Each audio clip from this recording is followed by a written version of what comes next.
श्रीगणेशाय नमः। अथ श्री व्यासकृतं पितृस्तोत्रम्। जाबालिरुवाच गुरून् वद महाभाग वेदव्यास जगद्गुरो गुरूणां तारतम्यं च कस्मात् किं फलमुच्यते। व्यास उवाच माता पिता गुरुः श्रेयान् ज्येष्ठभ्राता पितामहः श्वशुरो मातुलश्चैव तथा मातामहः स्मृतः। पितुर्ज्येष्ठः कनिष्ठश्च भ्राता ज्येष्ठा निजस्वसा पितुः स्वसा जनन्याश्च स्वसा गुरुजनः स्मृतः।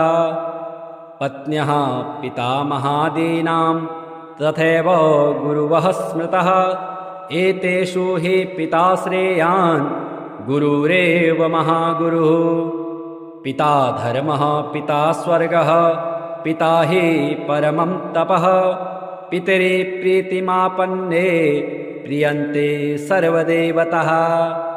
पिता यस्य क्वचित् रुष्टो न तस्य कश्चित् गतिः। जपोदानं तपोहोमः स्नानं तीर्थक्रियाविधिः। तथैव तस्य सर्वाणि कर्माण्यानि कानिचित् करोति सर्वदेवेशं पितरं चानुतप्ययः। अनुत्तापः पितुस्तीव्रं विषं दहति यं सुतां। जपादिविफलं तत्र दग्धसित् युक्तद्विजवत्। पित्रर्थे पुण्यकर्माणि कुर्यात् सर्वाणि सत्सुतः।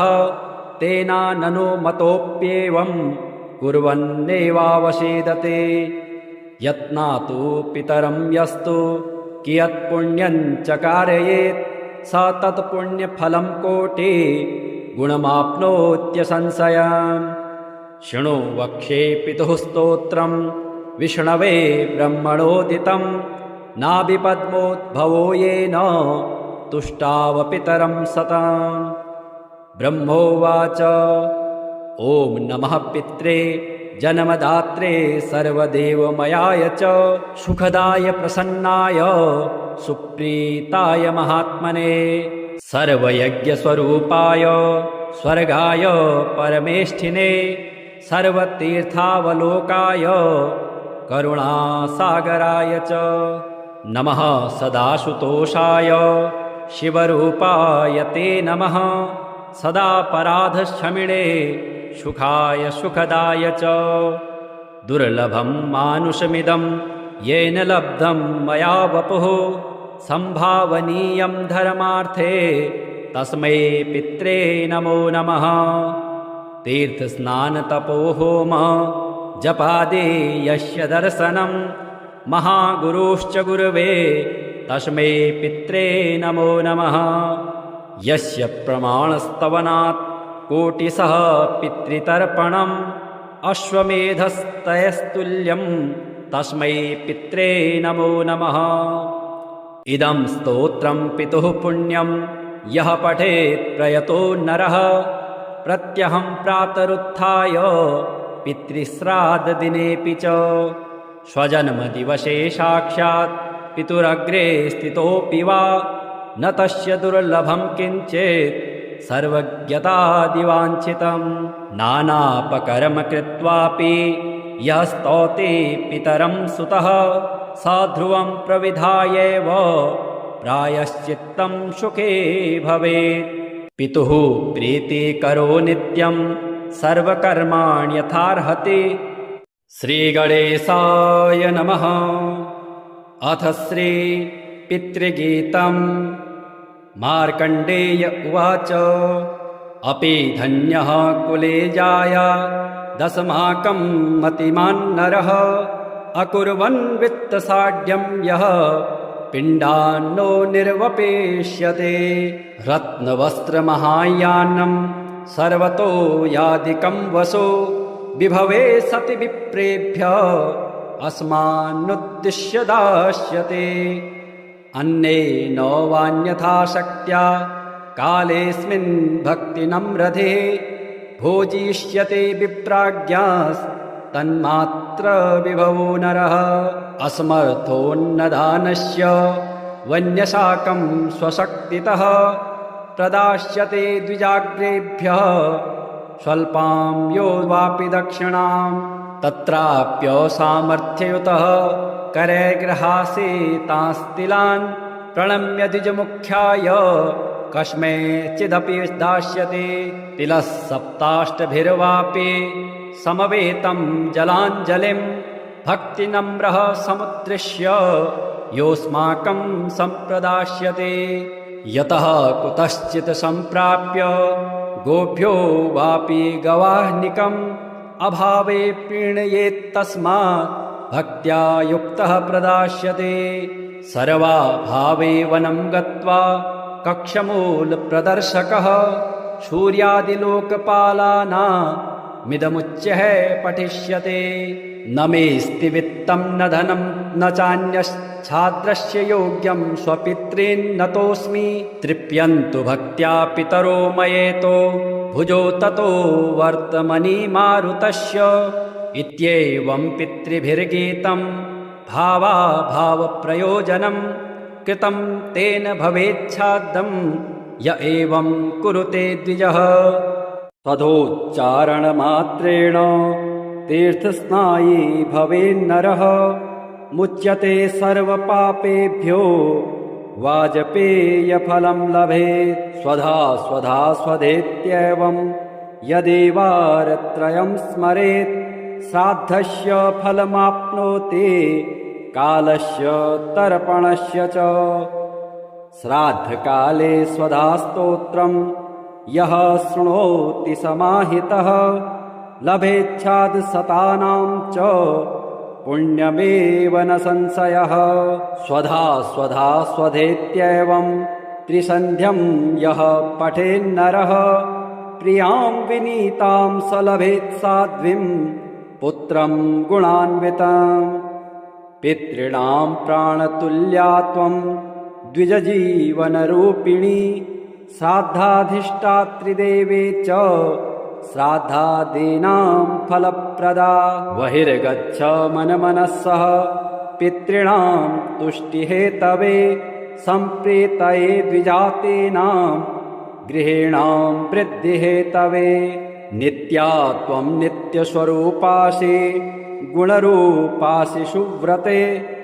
आविर्भावस्थिरो भावः सृष्टौ च प्रलये तव ॐ स्वस्तिश्च नमः स्वाहा स्वधा त्वं दक्षिणा तथा निरूपिताश्चतुर्वेदे षड्प्रशस्ताश्च कर्मिणां पुरासीस्त्वं स्वधा गोपी गोलोके राधिका सखे धृतो रसे स्वधात्मानं कृतं तेन स्वधा स्मृता इत्येवमुक्त्वा स ब्रह्मा ब्रह्मलोके च संसदे तस्थौ च सहसा सद्यः स्वधा साविर्बभूवः तदा पितृभ्यः प्रददो तामेव कमलाननां तां सम्प्राप्य युस्ते च पितरश्च प्रहर्षितः स्वधा स्तोत्रमिदं पुण्यं यः शृणोति समाहितः स स्नातः सर्वतीर्थेषु वेदपाठफलं लभेत् जाबालिरुवाच गुरून् वद महाभाग वेदव्यास जगद्गुरो गुरूणां तारतम्यं च कस्मात् किं फलमुच्यते व्यास उवाच माता पिता गुरुः श्रेयान् ज्येष्ठभ्राता पितामहः श्वशुरो मातुलश्चैव तथा मातामहः स्मृतः पितुर्ज्येष्ठः कनिष्ठश्च भ्राता ज्येष्ठा निजस्वसा पितुः स्वसा जनन्याश्च स्वसा गुरुजनः स्मृतः पत्न्यः पितामहादीनां तथैव गुरुवः स्मृतः एतेषु हि पिता श्रेयान् गुरुरेव महागुरुः पिता धर्मः पिता स्वर्गः पिता हि परमं तपः पितरि प्रीतिमापन्ने प्रियन्ते सर्वदेवतः पिता यस्य क्वचित् रुष्टो न तस्य कश्चित् गतिः जपोदानं तपोहोमः स्नानं तीर्थक्रियाविधिः तथैव तस्य सर्वाणि कर्माण्यानि कानिचित् करोति सर्वदेवेशं पितरं चानुतप्ययः अनुत्तापः पितुस्तीव्रं विषं दहति यं सुताम् जपादिविफलं तत्र दग्धसित् युक्तद्विजवत् पित्रर्थे पुण्यकर्माणि कुर्यात् सर्वाणि सत्सुतः तेनाननु मतोऽप्येवं कुर्वन्नेवावसेदते यत्नातु पितरं यस्तु कियत्पुण्यं च कारयेत् स तत्पुण्यफलं कोटि गुणमाप्नोत्यसंशयम् शृणु वक्षे पितुः स्तोत्रं विष्णवे ब्रह्मणोदितं नाभिपद्मोद्भवो येन तुष्टावपितरं सताम् ब्रह्मोवाच ॐ नमः पित्रे जन्मदात्रे सर्वदेवमयाय च सुखदाय प्रसन्नाय सुप्रीताय महात्मने सर्वयज्ञस्वरूपाय स्वर्गाय परमेष्ठिने सर्वतीर्थावलोकाय करुणासागराय च नमः सदाशुतोषाय शिवरूपाय ते नमः सदापराधक्षमिणे सुखाय सुखदाय च दुर्लभं मानुषमिदं येन लब्धं मया वपुः संभावनीयं धर्मार्थे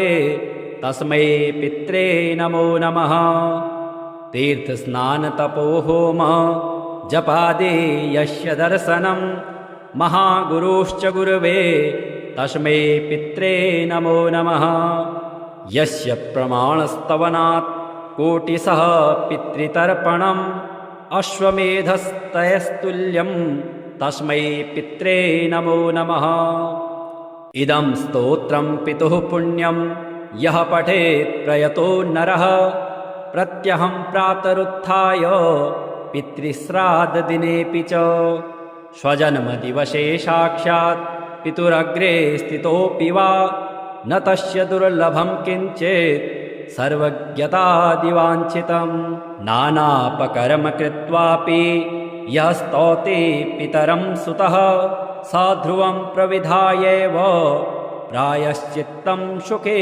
भवेत् पितुः प्रीतिकरो नित्यं सर्वकर्माण्यथार्हति श्रीगणेशाय नमः अथ श्री पितृगीतं मार्कण्डेय उवाच अपि धन्यः कुले जाय दशमाकं मतिमान् नरः अकुर्वन् वित्तसाढ्यं यः पिण्डान्नो निर्वपेष्यते रत्नवस्त्रमहायानं सर्वतो यादिकं वसो विभवे सति विप्रेभ्यः अस्मान्नुद्दिश्य दास्यते अन्येन वान्यथा शक्त्या कालेऽस्मिन् भक्तिनम्रधे भोजिष्यते विप्राज्ञास्तन्मात्र विभवो नरः असमर्थोन्नदानस्य वन्यशाकं स्वशक्तितः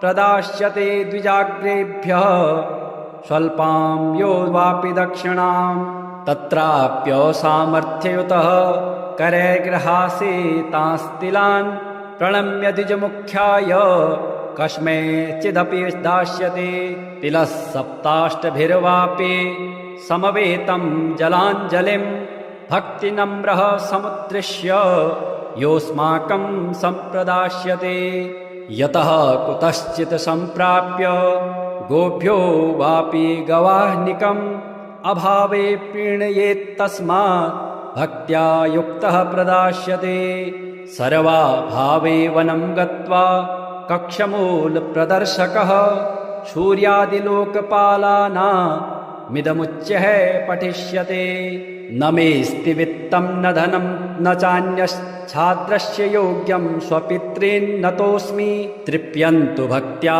पितरो मयेतो भुजो ततो वर्तमनि मारुतस्य इत्येवं पितृभिर्गीतं भावाभावप्रयोजनं कृतं तेन भवेच्छाद्दं य एवं कुरुते द्विजः तदोच्चारणमात्रेण तीर्थस्नायी भवेन्नरः मुच्यते सर्वपापेभ्यो वाजपेयफलं लभेत् स्वधा स्वधा स्वधेत्येवं यदेवारत्रयं स्मरेत् श्राद्धस्य फलमाप्नोति कालस्य तर्पणस्य च श्राद्धकाले स्वधास्तोत्रं यः शृणोति समाहितः लभेच्छाद् शतानां च पुण्यमेव न संशयः स्वधा स्वधा स्वधेत्येवं त्रिसन्ध्यं यः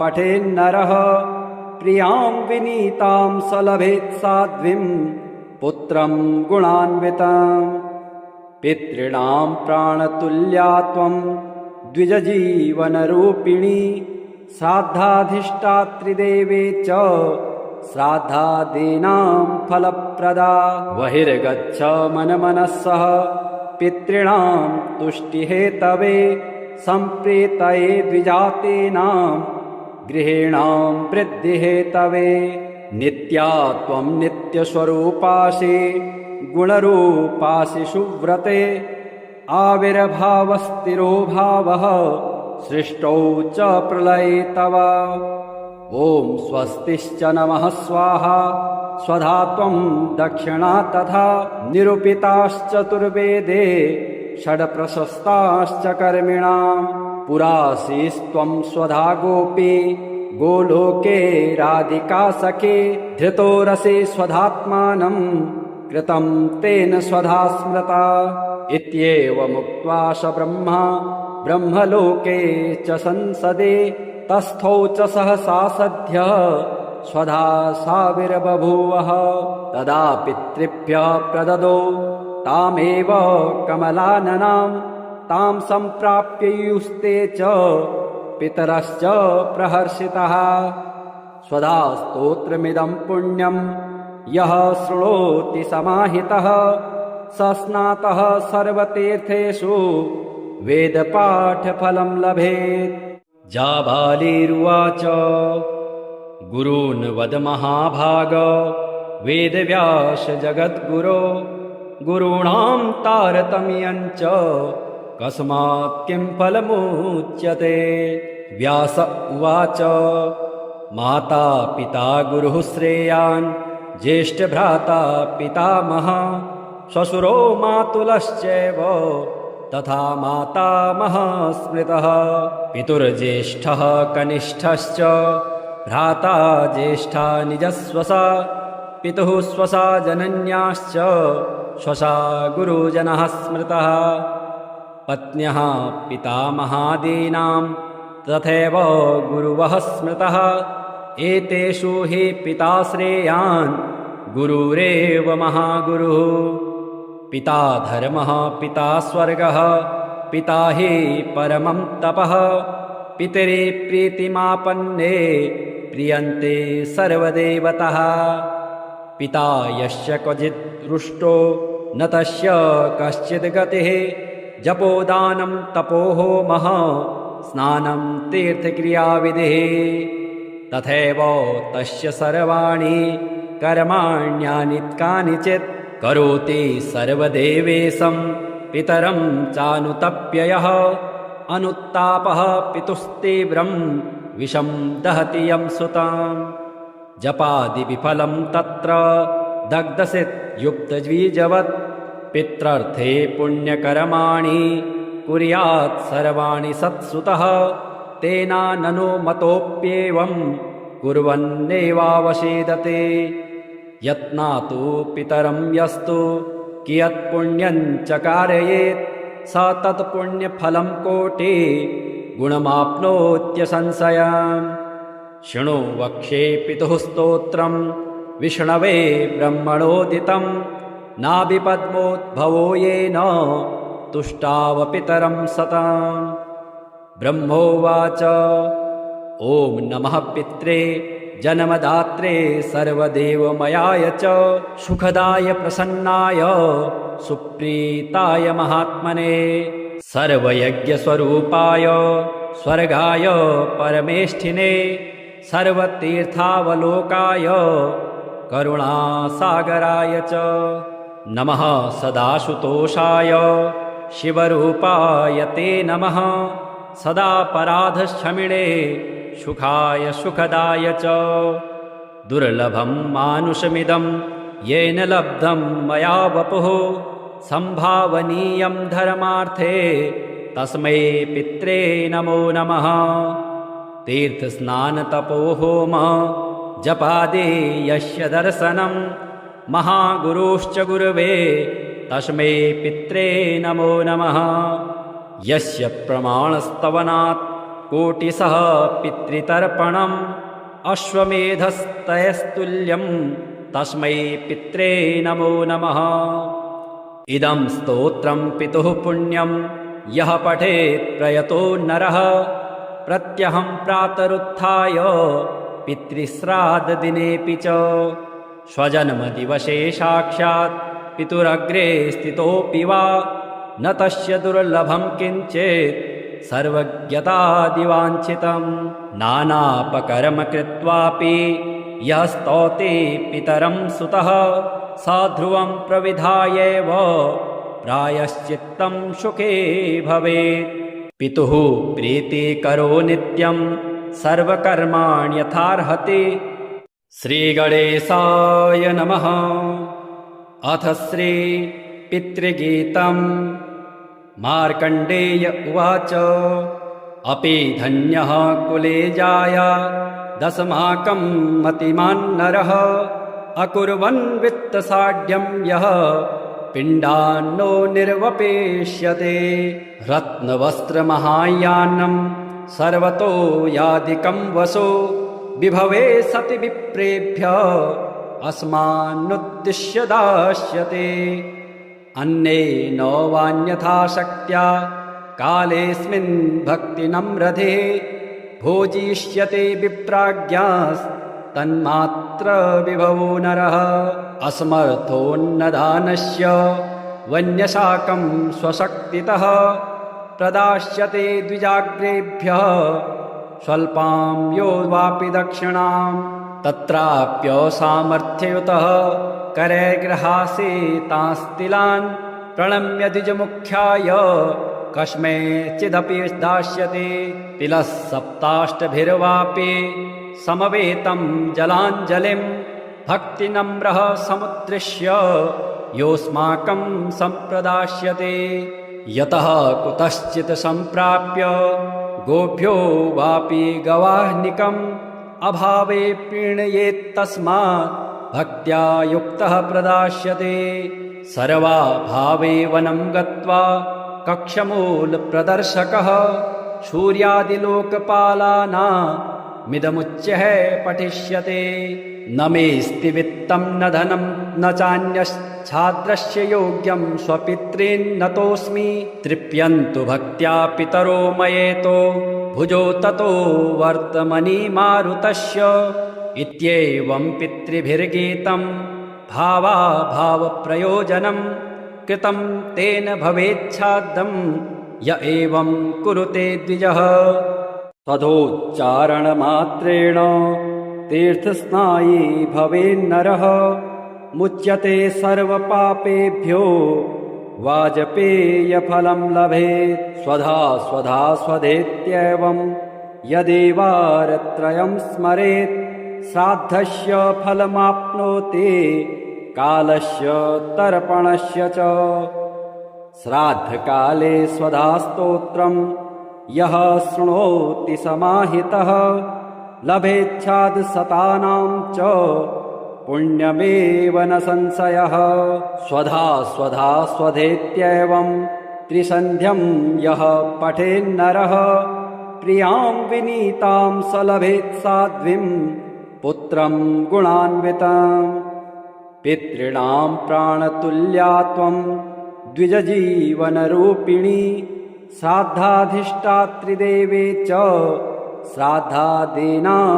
फलप्रदा बहिर्गच्छ मनमनः सह पितॄणां तुष्टिहेतवे सम्प्रीतये द्विजातीनां गृहीणां वृद्धिहेतवे।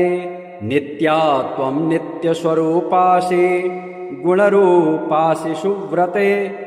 आविर्भावस्थिरो भावः सृष्टौ च प्रलये तव। ॐ स्वस्तिश्च नमः स्वाहा स्वधा त्वं दक्षिणा तथा। निरूपिताश्चतुर्वेदे षड्प्रशस्ताश्च कर्मिणां। पुरासीस्त्वं स्वधा गोपी गोलोके राधिका सखे। धृतोरसि स्वधात्मानं कृतं तेन स्वधा स्मृता। इत्येवमुक्त्वा स ब्रह्मा ब्रह्मलोके च संसदे। तस्थौ च सहसा सद्यः स्वधा साविर्बभूवः। तदा पितृभ्यः प्रददौ तामेव कमलाननां। तां सम्प्राप्ययुस्ते च पितरश्च प्रहर्षितः। स्वधा स्तोत्रमिदं पुण्यं यः शृणोति समाहितः। स स्नातः सर्वतीर्थेषु वेदपाठफलं लभेत्। जाबालिरुवाच गुरून् वद महाभाग वेदव्यास जगद्गुरो। गुरूणां तारतम्यं च कस्मात् किं फलमुच्यते।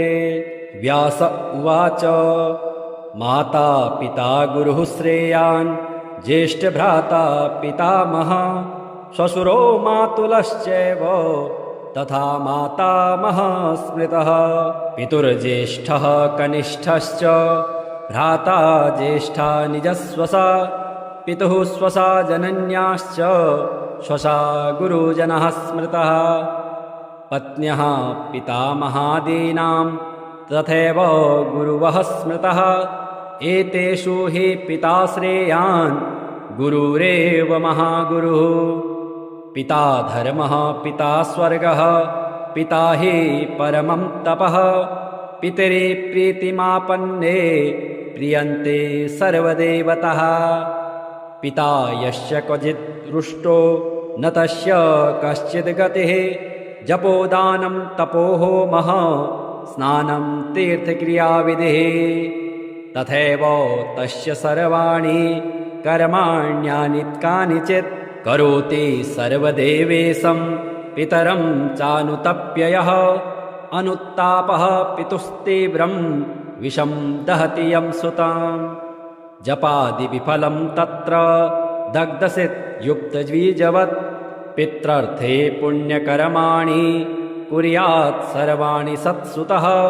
तेनाननु मतोऽप्येवं कुर्वन्नेवावसेदते। यत्नातु पितरं यस्तु कियत्पुण्यं च कारयेत्। स तत्पुण्यफलं कोटि गुणमाप्नोत्यसंशयम्। शृणु वक्षे पितुः स्तोत्रं विष्णवे ब्रह्मणोदितं। नाभिपद्मोद्भवो येन तुष्टावपितरं सताम्। ब्रह्मोवाच ॐ नमः पित्रे जन्मदात्रे सर्वदेवमयाय च। सुखदाय प्रसन्नाय सुप्रीताय महात्मने। सर्वयज्ञस्वरूपाय स्वर्गाय परमेष्ठिने। सर्वतीर्थावलोकाय करुणासागराय च। नमः सदाशुतोषाय शिवरूपाय ते नमः। सदापराधक्षमिणे सुखाय सुखदाय च। दुर्लभं मानुषमिदं येन लब्धं मया वपुः। संभावनीयं धर्मार्थे तस्मै पित्रे नमो नमः। तीर्थस्नानतपोहोम जपादि यस्य दर्शनं। महागुरुश्च गुरवे तस्मै पित्रे नमो नमः। यस्य प्रमाणस्तवनात् कोटिशः पितृतर्पणम्। अश्वमेधस्तयस्तुल्यं तस्मै पित्रे नमो नमः। इदं स्तोत्रं पितुः पुण्यं यः पठेत् प्रयतो नरः। प्रत्यहं प्रातरुत्थाय पितृश्राद्धदिनेऽपि च। स्वजन्मदिवसे साक्षात् पितुरग्रे स्थितोऽपि वा। न तस्य दुर्लभं किञ्चित् सर्वज्ञतादिवाञ्छितं नानापकर्म कृत्वापि यः स्तौति पितरं सुतः सा ध्रुवं प्रविधायैव प्रायश्चित्तं सुखे भवेत्। पितुः प्रीतिकरो नित्यं सर्वकर्माण्यथार्हति। श्रीगणेशाय नमः। अथ श्री पितृगीतं। मार्कण्डेय उवाच अपि धन्यः कुले जाया दशमाकं मतिमान् नरः अकुर्वन् वित्तसाढ्यं यः पिण्डान्नो निर्वपेष्यते। रत्नवस्त्रमहायानं सर्वतो यादिकं वसो विभवे सति विप्रेभ्यः अस्मान्नुद्दिश्य दास्यते।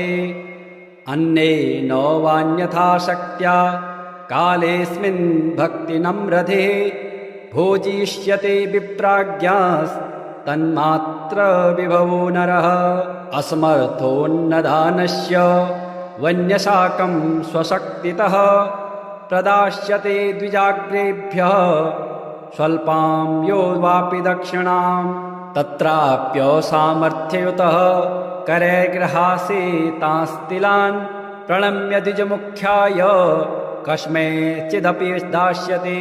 तिलः सप्ताष्टभिर्वापि समवेतं जलाञ्जलिं भक्तिनम्रः समुद्दिश्य योऽस्माकं सम्प्रदास्यते। यतः कुतश्चित् सम्प्राप्य गोभ्यो वापि गवाह्निकम् अभावे प्रीणयेत्तस्मात् भक्त्या युक्तः प्रदास्यते। सर्वाभावे वनं गत्वा कक्षमूलप्रदर्शकः सूर्यादिलोकपालानामिदमुच्यः पठिष्यते। न मेऽस्ति वित्तं न धनं न चान्यच्छाद्रस्य योग्यं स्वपितॄन्नतोऽस्मि।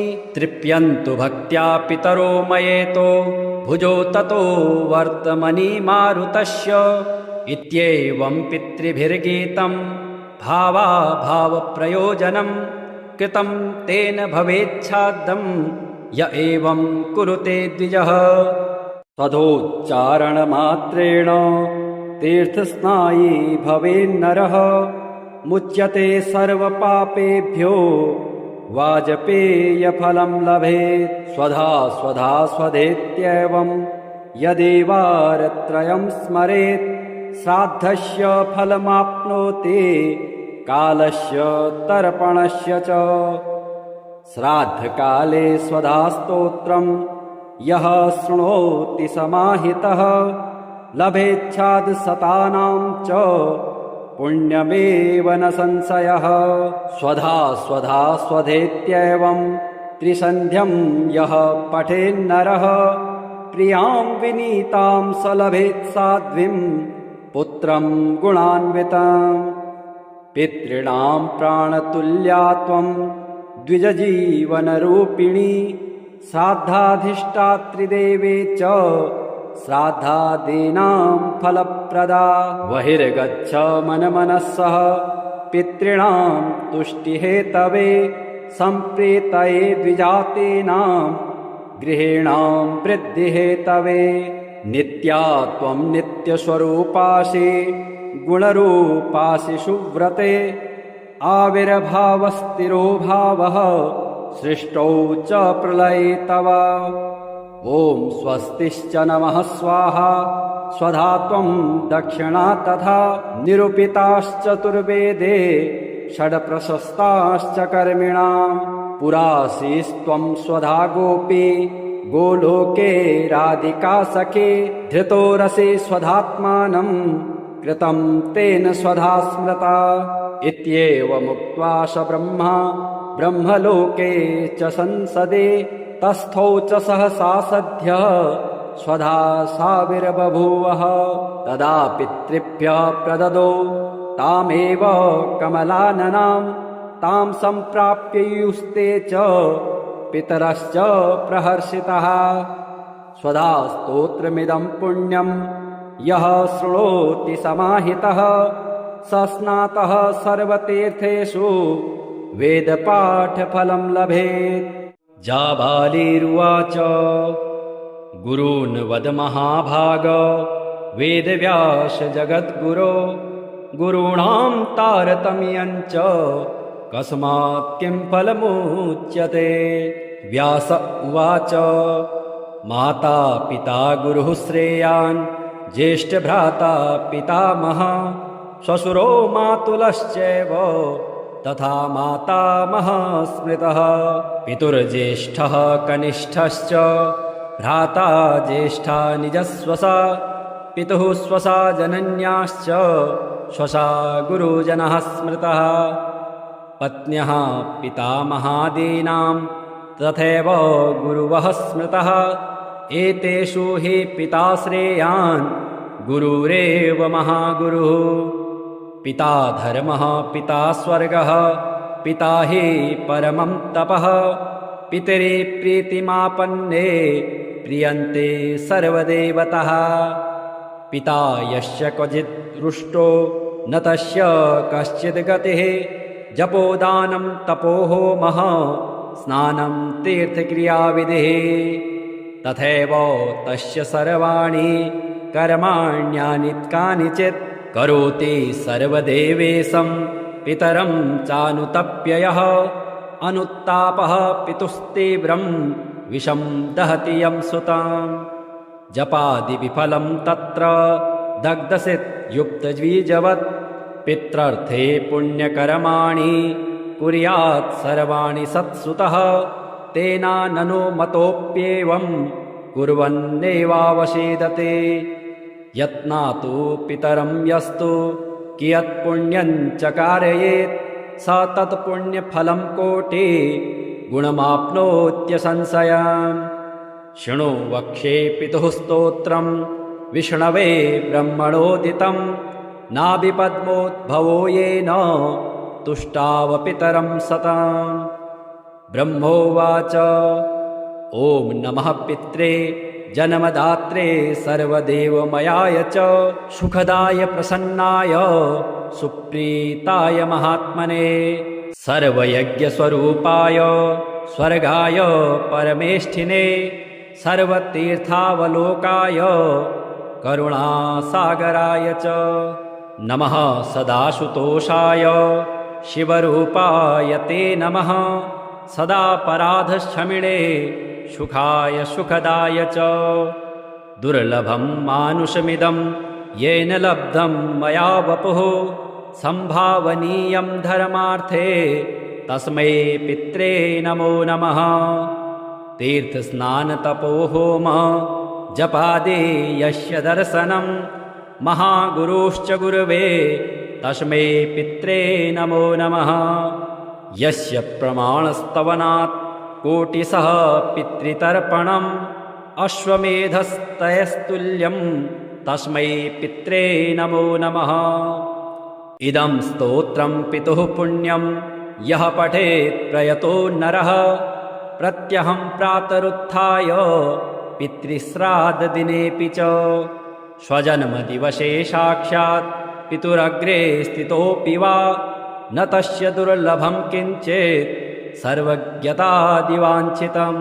नानापकर्म कृत्वापि यः स्तौति पितरं सुतः स ध्रुवं प्रविधायैव प्रायश्चित्तं सुखे भवेत्। पितुः प्रीतिकरो नित्यं सर्वकर्माण्यथार्हति। श्रीगणेशाय नमः। अथ श्री पितृगीतं मार्कण्डेय उवाच अपि धन्यः कुले जाया दशमाकं मतिमान् नरः अकुर्वन् वित्तसाढ्यं यः पिण्डान्नो निर्वपेष्यते। रत्नवस्त्रमहायानं सर्वतो यादिकं वसो विभवे सति विप्रेभ्यः अस्मान्नुद्दिश्य दास्यते। अन्येन वान्यथा शक्त्या कालेऽस्मिन् भक्तिनम्रधे भोजिष्यते विप्राज्ञास्तन्मात्र विभवो नरः। असमर्थोन्नदानस्य वन्यशाकं स्वशक्तितः प्रदास्यते द्विजाग्रेभ्यः स्वल्पां यो वापि दक्षिणाम्। तत्राप्यसामर्थ्ययुतः करैर्गृहासीतांस्तिलान् प्रणम्य द्विजमुख्याय कस्मैचिदपि दास्यति। तिलः सप्ताष्टभिर्वापि समवेतं जलाञ्जलिं भक्तिनम्रः समुद्दिश्य योऽस्माकं सम्प्रदास्यते। यतः कुतश्चित् सम्प्राप्य गोभ्यो वापि गवाह्निकम् अभावे प्रीणयेत्तस्मात् भक्त्या युक्तः प्रदास्यते। सर्वाभावे वनं गत्वा कक्षमूलप्रदर्शकः सूर्यादिलोकपालानामिदमुच्यः पठिष्यते। न मेऽस्ति वित्तं न धनं न चान्यच्छाद्रस्य योग्यं स्वपितॄन्नतोऽस्मि। तृप्यन्तु भक्त्या पितरो मयेतो भुजो ततो वर्तमनि मारुतस्य। इत्येवं पितृभिर्गीतं भावाभावप्रयोजनं कृतं तेन भवेच्छाद्दं य एवं कुरुते द्विजः। तदोच्चारणमात्रेण तीर्थस्नायी भवेन्नरः मुच्यते सर्वपापेभ्यो वाजपेयफलं लभेत्। स्वधा स्वधा स्वधेत्येवं यदेवारत्रयं स्मरेत् श्राद्धस्य फलमाप्नोति कालस्य तर्पणस्य च। श्राद्धकाले स्वधास्तोत्रं यः शृणोति समाहितः लभेच्छादशतानां च पुण्यमेव न संशयः। स्वधा स्वधा स्वधेत्येवं त्रिसन्ध्यं यः पठेन्नरः प्रियां विनीतां स लभेत् साध्वीं पुत्रं गुणान्वितं। पितॄणां प्राणतुल्या त्वं द्विजजीवनरूपिणी श्राद्धाधिष्ठात्रिदेवे च श्राद्धादीनां फलप्रदा। बहिर्गच्छ मनमनस्सः पितॄणां तुष्टिहेतवे सम्प्रीतये द्विजातीनां गृहीणां वृद्धिहेतवे। नित्या त्वं नित्यस्वरूपासि गुणरूपासि सुव्रते आविर्भावस्थिरो भावः सृष्टौ च प्रलये तव। ॐ स्वस्तिश्च नमः स्वाहा स्वधा त्वं दक्षिणा तथा निरूपिताश्चतुर्वेदे षड्प्रशस्ताश्च कर्मिणां। पुरासीस्त्वं स्वधा गोपी गोलोके राधिका सखे धृतो रसे स्वधात्मानं कृतं तेन स्वधा स्मृता। इत्येवमुक्त्वा स ब्रह्मा ब्रह्मलोके च संसदे तस्थौ च सहसा सद्यः स्वधा साविर्बभूवः। तदा पितृभ्यः प्रददो तामेव कमलाननां तां सम्प्राप्य युस्ते च पितरश्च प्रहर्षितः। स्वधा स्तोत्रमिदं पुण्यं यः शृणोति समाहितः स स्नातः सर्वतीर्थेषु वेदपाठफलं लभेत्।